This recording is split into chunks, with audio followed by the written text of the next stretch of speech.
started to write this song about you.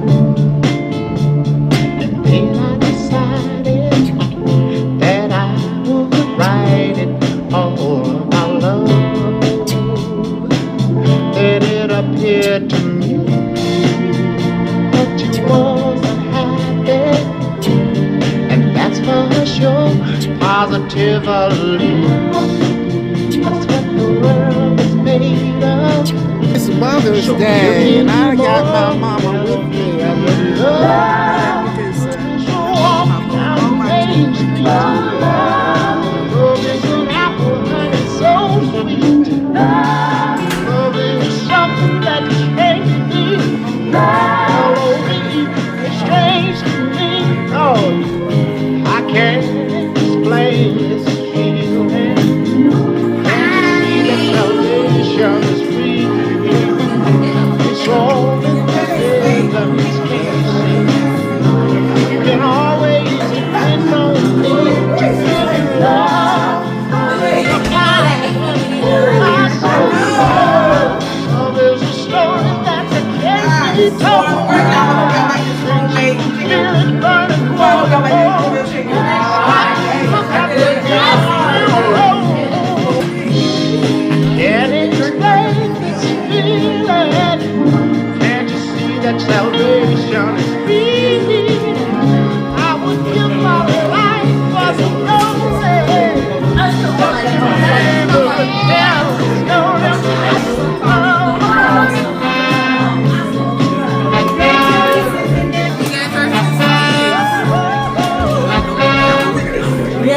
Take a video of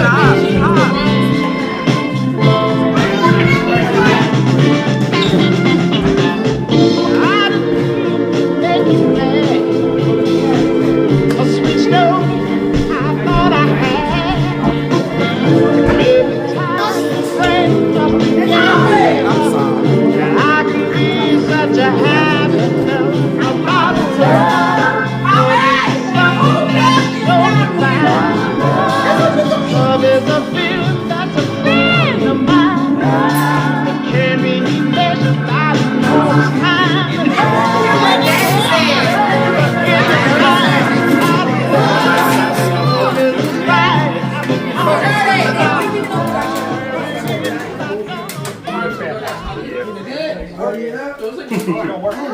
And because of that connection, that has existed for many years. I happen to know the people of New York City, and I can tell you there are two distinct types there. First of all, there are those precious individuals like those that have actually reached out to me with kindness and support for the work that I performed there. I've met many of them, and I'm blessed to have crossed paths with them in this life. But then there are those who, like so many in this world, are vicious. They carry revenge with them every single second of their lives. I'll never forget the sermon. I think I've told this before, but it's worth repeating. It's a sermon that was preached by the pastor of Calvary Baptist Church there in Manhattan. That's my church away from home when I am working there. The sermon was entitled Babylon on the Hudson. And in that message, he did not hesitate to point to the sins that are being committed in the city.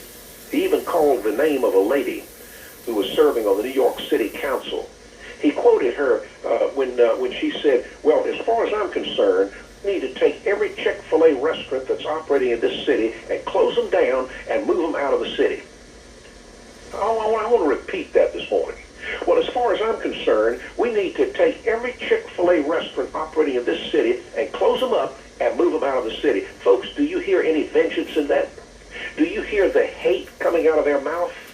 It's the same hate that comes from so many who have been infected by the demonic forces of hell right here in this country. And she's a perfect example. So this takes me back to Michael in his declaring that Mr. Trump is guilty of assaulting a woman. But I would simply say that because of my affiliation with Manhattan, I can tell you exactly why the jury reached their verdict.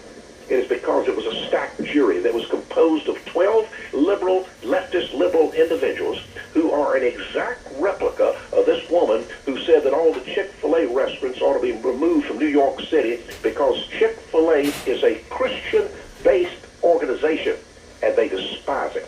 They hate it.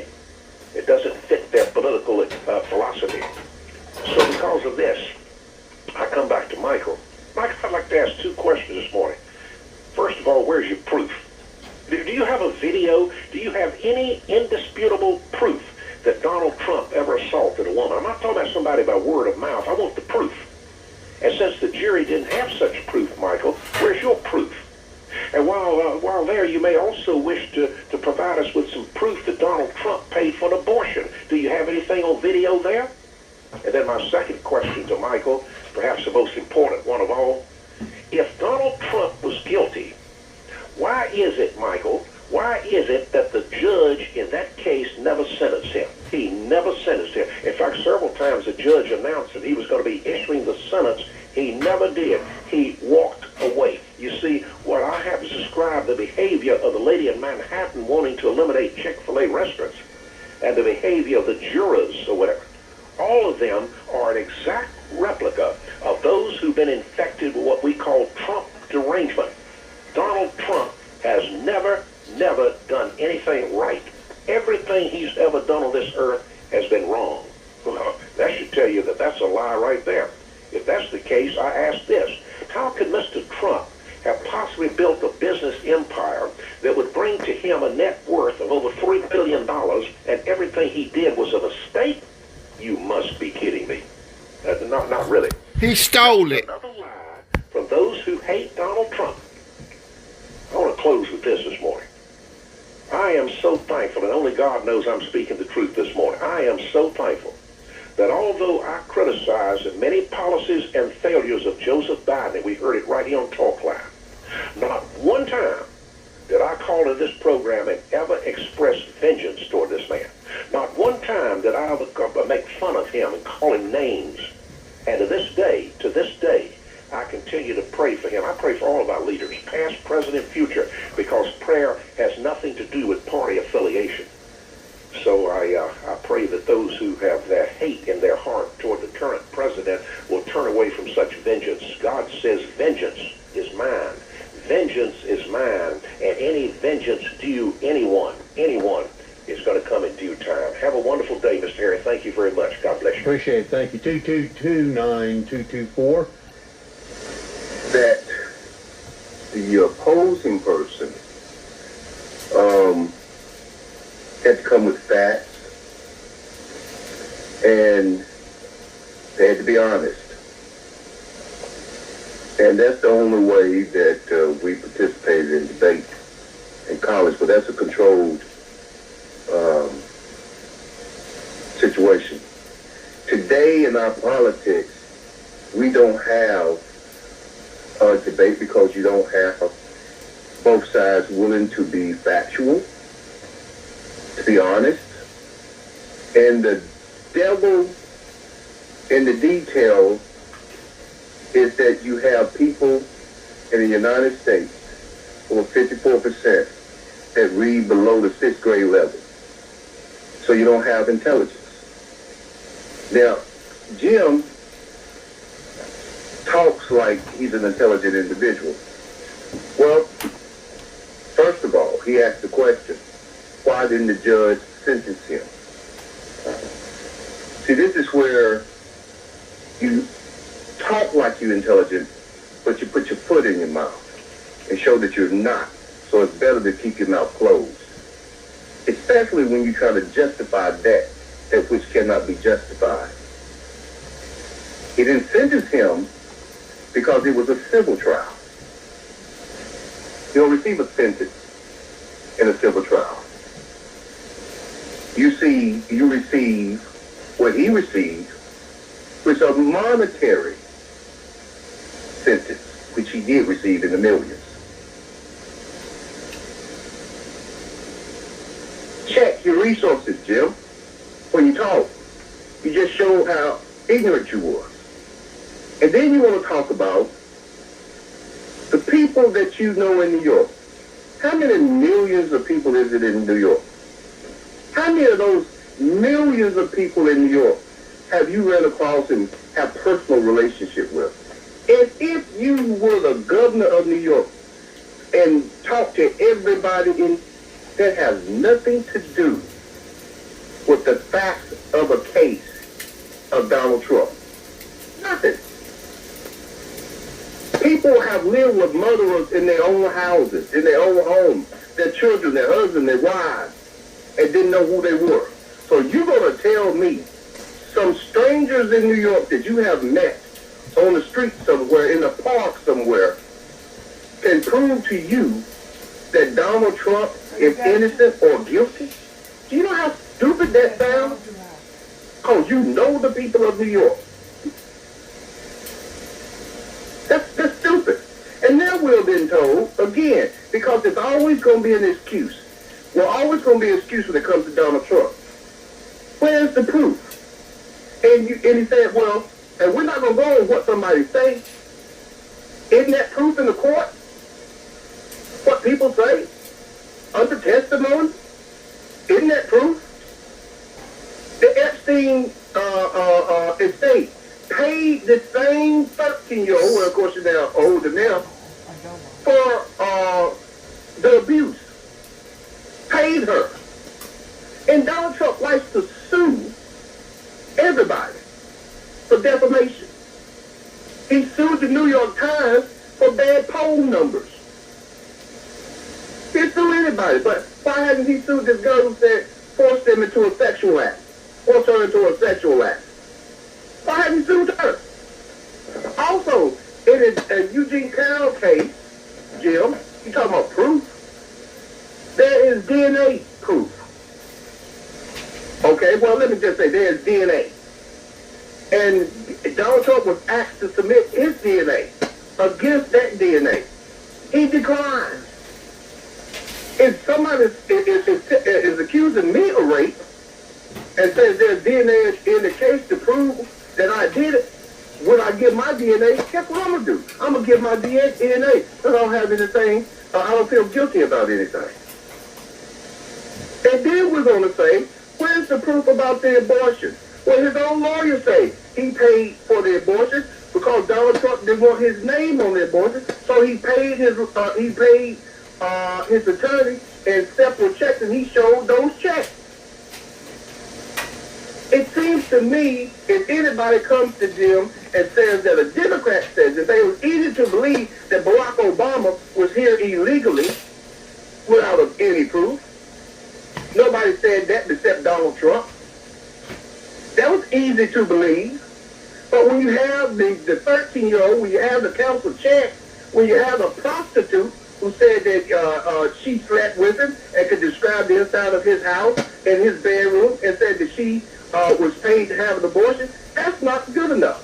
And then our judicial system, where every other person who goes to the judicial system is charged with a bill of indictment, they go to court. If they are found guilty, then they are guilty of their crime. But now we're being told that because the jury is in New York, a jury of their peers, that's not valid. Well, how many people over the years have said that the jury against them, especially black Americans, have said the jury against them, that were all white juries, were biased against them, but you know what the court of law said? You were still judged, and you're still guilty. Now, the same laws that every other citizen is subject against, Donald Trump also now is excused. The law doesn't say a jury of your peers that don't like you or like you. It says a jury of your peers in the jurisdiction where the charges are brought. That's what Donald Trump faced. That's what the jury that he faced, and he was found guilty. And now we've been told that if you have an appeal process, then you're still not guilty because you got an appeal process to the Supreme Court. Well, again, that's news to the sheriff of this county. That's news to the DA. And I guarantee you this, Jim, and everybody else who want to continue to make excuses, I'm going to make two last statements. One is this. If anybody that calls this station that believes Donald Trump is innocent, that's fine. That's your opinion. I believe he's guilty. But you let a 13-year-old say that you forced her into sex, and see what Terry Johnson and the DA of this county would do to you. And then let me say this. The last thing, I think it's Proverbs 15:17. It's me can correct me, maybe 17:15. But in Proverbs it says, God will punish those who will advance and make excuse for the wicked. You will be punished. All right. Appreciate it. Thank you. You know, you made a point there, Michael, that was a very good point. I don't think it was the one you meant to make. But the point of blacks being convicted by all white juries, that was a terrible thing. There was a lot of miscarriage of justice because of that. Absolutely. And by the same token, it's possible for there to be a miscarriage of justice by everyone that's on a jury hating the dickens out of Donald Trump, which is what you find if you're good at doing your job as a prosecutor and putting an attorney, a jury together. That's what you're going to get there. So it's sort of the same thing. You know, you've got this biased jury. The jury was biased. The jury in New York is biased. The all-white juries in the South were biased.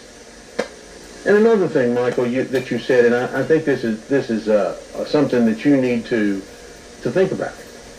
You're talking about, you know, when I was in college at the University of North Carolina and taking journalism courses, they taught us in the newspaper classes, when you were doing newspaper stuff, that the average person in the United States read at the 6th grade level. So nothing's changed. It's the way it's always been. You know, that was 50 years ago, and it was the 6th grade level. That's not anything new. You said that reading at a 6th grade level they're ignorant, no, or they're not educated. That's not true. They're brilliant people who are very, very brilliant that may read at a 6th grade level. That doesn't have anything to do with their intelligence. You know, they may have a hard time expressing themselves, but that doesn't mean that they're not intelligent. You just condemned people who don't read very well as being not intelligent. Doesn't have anything to do with it at all, and that's unfair. All right, 222-9224. Let me tell you about UniFirst. If you just think it's you know, if you're doing chores for your wife and that she asks you to do and things that she wants to change, you know, that's a privilege you get to do that. That's not, you know, just her, but it's, you know, it's your job to look after her and take care of her and take care of her little things. I don't know. I think it's her job to take care of me. You know, I'm pretty useful. Well, now, your time's coming, Harry. Don't be impatient. Don't be impatient. You know, every time she fixes you a meal or does a little something for you, and she washes your clothes and makes sure they're ironed or properly cleaned and hangs them up in the closet or wherever she puts them at, you got that right there itself is worth a lot. You know where your socks are, your underwear, your shirts, your t-shirts. You know where they're at. Now, you know, look at the treatment you're getting already. The advantage you're getting. There's a lot of guys don't get that advantage. They don't get that kind of special treatment. You know. I certainly get a lot of special treatment. I'm very lucky. Yeah. They get I used to live by myself. I used to have to take care of my own underwear, you know. I know how to wash and dry and fold. I just never folded. I know how to make a bed. I just never made the bed.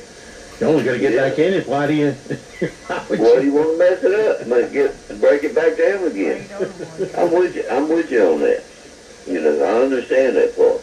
You know, I lived by myself one time too, and but it's a big responsibility off of you if you don't have to do all them things. Well, I still have to do all those things. You know, just because Suzanne is there doesn't mean that she does all the work. You know, I do almost all the cooking.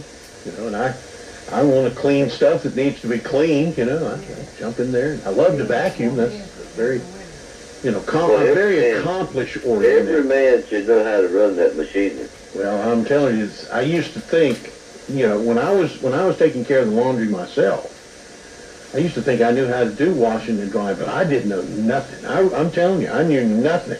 Suzanne knows so much more about washing and drying than I ever knew. I just throw it all in there and wash it, drag it out of the washer and throw it in the dryer. And you know, and if I'd leave, this is bachelor guy, okay? You leave the stuff in the dryer. You got your shirts in there, and then instead of ironing the next day, you just turn the dryer on for a little while. And let them fluff them up a little bit, get the wrinkles out of them, then put them on. You know, I never ironed anything. I had an iron, but Suzanne, used my iron for about I guess 6 months, and it wore out. You know, it was old. My mother gave it to me when I went to college. You know. Yeah, I'm with you on that. But look here. But you know, you got to think about all the good that comes out of it. You know. Nothing but and well, that's just it's your job to look after her. You said you'd take care of her. her job look out after me. She's taking care of me. She does a whole lot better job taking care of me than I take care of her. Yeah, my wife does the same thing. She's on me all the time about picking stuff up. I just ain't quite got the hang of it. It's only been about 42 years. Yeah. You know, and but I told her don't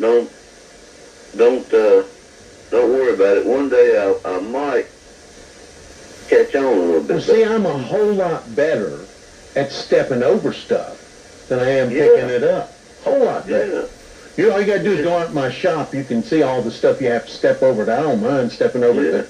Anybody else would come in there going, why you put this in the middle? Move it over there and get it out. Oh, no, then I wouldn't have to step over it anymore. You got that right. Yeah. we could almost be brothers, Eric. I bet your wife is going, she's out there cackling thinking, yeah, the two of them, they can live together. Let them do it and then see how they like it. Yeah. Now, I wouldn't like it. You know, one of the greatest things ever happened to me was Suzanne, and I'm not, you know, pushing punches or anything. I mean, she's just wonderful. She and I are soulmates. We found each other, you know, and that was great. Her father was my best friend when I first moved to Roxborough, and I mean, I miss him every day, and you know, now Suzanne is here, and I love her sister and her family and all, and I mean, it's great. Yeah, you become part of the family. Absolutely. And it don't have to be blood kin to be part of the family. Absolutely. And a lot of people don't understand that, but you don't have to be. Some of the kids you grew up with in school, even though you hadn't seen them in a long time, they still like family to you. Mm-hmm. I mean, you spent more time with them than you did with your own folks. Mm-hmm. Yeah, I played basketball. The people that I was on the basketball and baseball team with are people that you know are always going to be family. You just remember, you know, the folks that you were very close to. Exactly. But look here, Mother's Day went good, had a good time. Yeah, the mothers was happy, and the in-laws and the outlaws, everybody had a good time, and we treated them good as we could, I guess. And I wanted to go catfishing, but I turned catfishing down just to hang out with my wife. Mm-hmm. And she said, you know, you could have went. And she told me that. She said, you could have went. I'd have been okay. Yeah, right. And I don't even believe that. I'm glad you used that word. Yeah, right. Yeah, it would have been a bad. You were smart. You're smarter than I thought. Yeah. Well, look, you don't want to listen. And when you're in a fight, don't give them no bricks to throw back at you. That's right. Because it might not work out well. I know. I asked him one time, I said, don't you find that the least bit funny? And he said, oh, no. Yeah, really. Okay, I want to ask you a question. Since you and I are you know, we understand the people that live in our house very well. Suzanne said to me something that I didn't know. Now, I want to know if you know this, okay? I didn't know this. She said yesterday, the first time, you know, we've been together a very long time. She's never said this before. She said, did you send your sisters cards on Mother's Day? Or send them an email and wish them a happy Mother's Day? And I went, no, I didn't do that. I've never done that. I've never done that. I didn't know that I was supposed to do that. Is that something you're supposed to do? I didn't know that. I didn't, I don't do that. I didn't know that. You know, Suzanne is my conscience. She tells me, you know, you need to go do that. You know, there are a lot of events that I'm supposed to go to that I don't really want to go to, and she said, no, you got to go to that one. So, you know, I'll do what she says. A moratorium on being Democrat and on being Republican and be servants of the American people that put all of them up there. What do you think about that idea? Well, you know, Too radical. I've been preaching that forever. See, one of the things that surprises me about our political situation is that even though our political situation is so toxic that the vast majority of us agree on most things. 60% of the things that are out there that are upsetting us and are wrong, we agree on. We need to fix those things. But we constantly fight over the 40% that we don't agree on, and we're never going to agree on. You know, and I say if we would start working on fixing things that are broken that we all agree on, we could fix those things, and then little by little we would understand each other better politically, and then we could start working on maybe one or two of the things that we are violently opposed to, and maybe we could get those things fixed. I think that we're doing this thing backwards. What we're doing is we're trying to solve the problems that are going to be very difficult to solve rather than starting with the things that we agree on. I think it's what we should do. I think that would work perfectly. Doing the people's business on the 60% of things that you agree on, we could fix some stuff. But no, we just fight constantly about the things that we don't agree on. Well, excuse me there. The Democrats did every single thing in the world to try to keep Trump from being our president. And they got beat. And they got beat like a drum. And they will not accept that. You know, you talk about peaceful transition of power. This has been like a revolution covered with maple syrup. The Democrats don't want to turn over power, and everything Trump does, they go absolutely crazy. Well, look, and remember that the Republicans didn't want to turn over power either. You know, that's what the January 16th was all that stuff was about. You know, so it works on both sides. People, this politician thing is, you know, nobody ever wants to give up power. That's what politics is all about. It's power now. It used to be about doing the people's business. That's not what it's about now. It's about power. You can't do anything unless you have the power. And the only way you get the power is you have to win the House and the Senate and the presidency. So they fight and they think anything is all right, just so long as we get the power, because once we have the power, then we'll do good things. And then that's not what happens. And so it's just a mess. They're willing, politicians, Democrats and Republicans, are willing to do almost anything to hold on to power. They really are. And I just find that to be terrible. This gerrymandering they're doing, it's you know, they'll take a map, and I think they take a 12-gauge shotgun and shoot it, and then they try to connect the holes in it just to get one more seat in Congress or Senate or wherever they're fighting. Remember, they did that in North Carolina. It was called the bug splatter. Yeah. And they went all over the place. They went out here, you know, it's like you're saying, a shotgun blast, and they kept pulling in little precincts on, and it looked like this big, you know, bug splatter. And it was against the law then, but it's taken us all this time to get to where we are now to say that it's against the law. And gerrymandering, the political maneuvering of a district, is not illegal. Gerrymandering to achieve racial significance is. You can't do that. That's what the Supreme Court ruled on. You can't gerrymander for a racial purpose. You can't do that. That is discrimination, and you cannot discriminate, period. Now, gerrymandering is not against the law in 35 states. It's against somewhat against the law in about 15 states. Well, that kicked the Democrats in the cojones. So, and they haven't got over that yet. They're just screaming about that. But, you know, I think Trump is like Teddy Roosevelt. He He walks softly and he carries a big stick, but he tells you, you're going to come to the table, you're going to negotiate, or I'm going to hit you over the head with this big stick. And he has done that every single time with all of them. He is a president of action.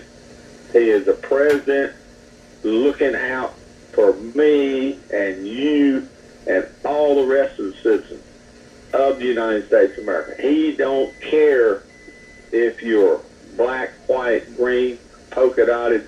He don't care if there's a D in front of your name. He don't care if there's an R in front of your name. He cares about the American people and the United States of America.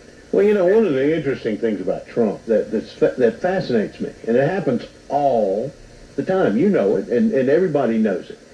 Things that Trump wants to do today, that Democrats used to want to do, all of a sudden, because Trump wants to do them, they think they're the worst thing that could possibly, he's a dictator. But if you go back and pull the video, they're saying the same thing that Trump is saying, and it's so bad. They dislike him so much that they won't even agree with him on things that they actually do agree with him on, because they don't want him to get anything, to have a win. They want him to lose every time. It just makes no sense, because it hurts the American people. And what you just said is the reason that Congress is getting to be thought of just like the liberal press is thought of. You know that the liberal press has lost all respect from the people. Unfortunately, it's worse than that. The press, period, doesn't have anything to do with liberal or conservative. The press, period, is at about 18%. Congress is about 28%. So, it's that people just don't like what's going on in the press. They don't like what's going on in Congress. And, I think the only way to fix it is what I was talking with one of the other callers. The only way to fix that is let's start trying to solve problems that we agree with. If it's something we don't agree on, let's just move on with it and let's get the stuff that we agree on. Let's fix those things, and then maybe after we do that, we'll be able to get along with each other better, and we'll be able to get to the hard stuff. Well, what I'm hoping for, and this is a hope, and if you get the chance to tell me I'm wrong again, I'll eat my big slice of humble pie from you. But I'm hoping the midterms come, and I hope all of the good thinking people look at what has been done, not for them, but to them, and vote the Democrats out in wholesale law. And that's what I'm hoping for. I know it's not the norm, but we're not living in the norm anymore. We're living, you make enough Americans mad, well, they will get out and vote. Even in this, yeah, that is the norm. It's still the norm. That's in good times and bad times. The party that is in the presidency lose seats in Congress in their first midterm. That's just the way it is. If that doesn't happen, it's very, very unusual. So let's see what happens. That's all. I'm hoping for the unusual. All right, appreciate it. Thank you. 222-9224. Glad to have you along with me. Thank you for listening to Talkline, WBAG, Alamance County, North Carolina. Gnostic 5 senses knowledge, kings and queens, entertainment, education.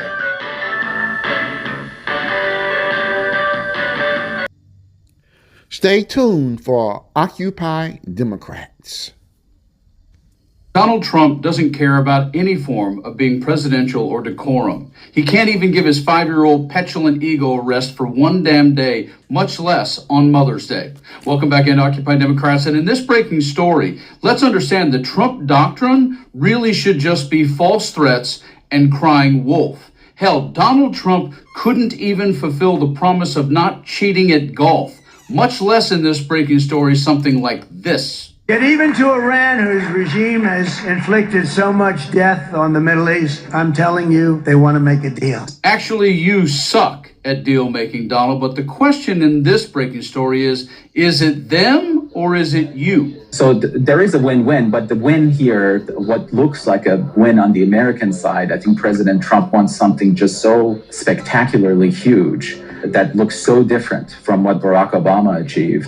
So he's, in a way, negotiating with the ghost of Barack Obama and the Obama presidency, from my perspective. Ghost of Obama, so freaking true, yet the real Trump derangement syndrome is himself saying this. That's all I do in my life. I make deals. I'm good at it. I've always been good at it. Then the truth of this story is actually right here. First of all, I should say that the JCPOA was not Obama deal. It was a deal endorsed by UN Security Council. So right now, what we witnessed from the first hours of this war is lack of strategy regarding understanding what's going on in this war. I'm good at it. I've always been good at it. So, what's the difference, Donald? In what ways is this different to that 2015 deal under Obama? It is the same sort of thing as the 2015 deal. That's all I do in my life. I make deals. There are two differences. One, in the timeline, that the 2015 nuclear deal divided up the nuclear program into various components and put